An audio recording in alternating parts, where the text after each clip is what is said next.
Шинжлэх ёстой гэж олон жил яригдсан эрүүл мэндийн даатгалын тухай хуулийн шинжилсэн найруулга хэлэлцүүлгийн шатандаа явж байна.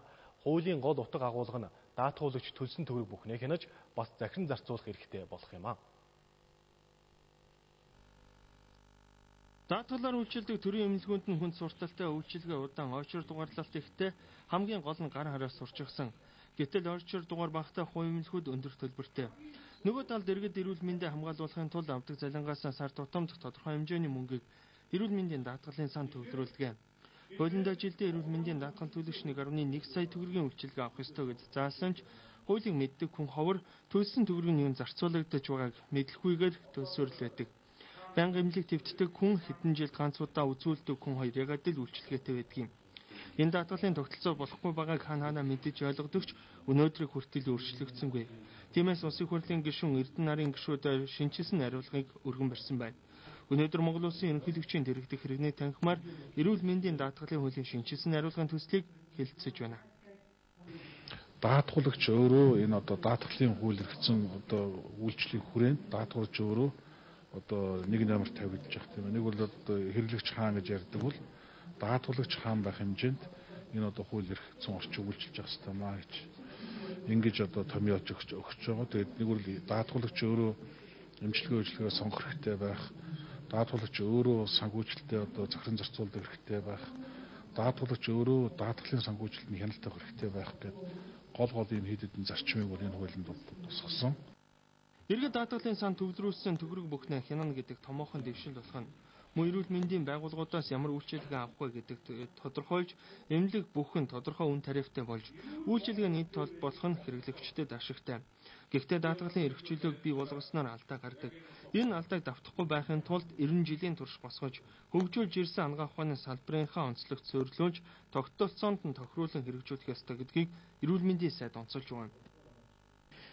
Эрүүл мэндийн даатгалын сан маань хүрэлцэхгүй байх эрсдэл харагдаж байгаа. Яагаад гэвэл эмнэлгийн тусламж үйлчлэгийг оншоор нь бодит өртгөөр тооцоод ирэхээр одоогийн үзүүлж байгаа тусламж үйлчлэгээс хэд дахин бодит өртөх гарч ирнэ. Энийг эрүүл мэндийн даатгалын сангаар дамжуулаад санхүүжүүлээ явуул эрүүл мэндийн даатгалын сан маань хүрэхгүй байх. Тэнд хуримтлагдсан мөнгө маань хүрэхгүй байх тийм эрсдэл харагдаж байна. Тиймийн тулд энэ даатгалын санд иргэний эрүүл мэндийн даатгалын төлдөггүй иргэдийн төрөөс даадаг шимтгэлийн хэмжээг нэмэгдүүлэх шаардлага байна. Одоо 680 төгрөг байна. Одоо энийг хэрвээ нэмэгдүүлвэл эрүүл мэндийн даатгалын санд төвлөрөх мөнгөний хэмжээ нэмэгдснээр бодит өртгөөр бид бол санхүүжилтийг эмнэлгийн байгууллагууд руу хийх боломжууд байна. За яг хэрэгжүүлэх шат маань бол бас нэлээд их нөхцөл ажил байгаа учраас одоо жишээ нь эрүүл мэндийн мэдээллийн сүлжээг бид байгуулахгүйгээр эрүүл мэндийн тусламж үйлчлэгийг чанартай хүртээмжтэй яг тэр мөнгөнд тохирсон тусламж үйлчлэгийг хянах тогтолцоо эрсдэлтэй харагдаж байна. Эрүүл мэндийн даатгалын бодлогыг өөрчилөх нь хүлээгдэж байсан асуудлын нэг нь байнга хөвтдөг нөгөө нь хэдэн жилийн үзүүлдэг хоёр адил эрх үүрэгтэй байж болохгүй гэдэг нь арчлалын зарчим. Гэхдээ зөвхөн эрүүл мэндийн даатгалын тогтолцоонд өөрчлөлт чанар хүртээмж сайжруулах нь ойлгомжтой болохоор салбарынхаа бодлого шийдвэртэй ч томоохон өөрчлөлтүүдийг хийх нь зөв гэсэн байр суурьтай олон хүн байна. 13А гэж маягт дүүргээсээ заавал авч явцдаг. Оцсон хойноо тэр өвчтөн хүнд байх юм бол ор ерөөсөө олддоггүй маа.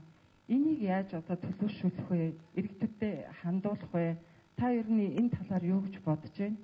Энэ эрүүл мэндийн нэгдэл энэ бүтэц нийслэлийн эмнэлгийн тусламж үйлчилгээ явуулдаг энэ бүтэц зохион байгуулалтыг бүр үнцээр нь өөрчлөхөөр зорилго тавьсан байгаа. Сайдын зөвлөлийн орлоор өнгөрсөн 7 хоногт эмнэлгийн тусламж үйлчилгээнийхээ бодлогыг бид ярьсан.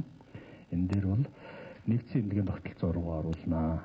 Нэгдсэн эмнэлгийн тогтолцоо руу оруулснаас 7-оос доошгүй эмнэлгийн тусламж үйлчилгээг дүүрэг болгонд үзүүлж эхэлнэ. Дүүрэг болгонд.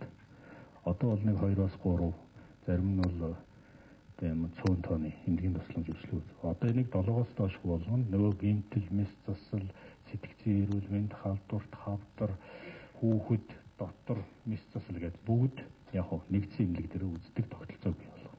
Хуулийг батлаа гэхэд хуулийн хэрэгж хугацаанд дээр анхаарах хэрэгтэй. Хууль батлаад маргаашнаас нь хэрэгжинэгөө хэцүү. Яагаад тэгэхээр жишээлхэд бид цахим картаар одоо энэ хуулийн төсөл оруулах гэхэд энийг одоо бид бэлтгэл ажил хийх хэрэгтэй.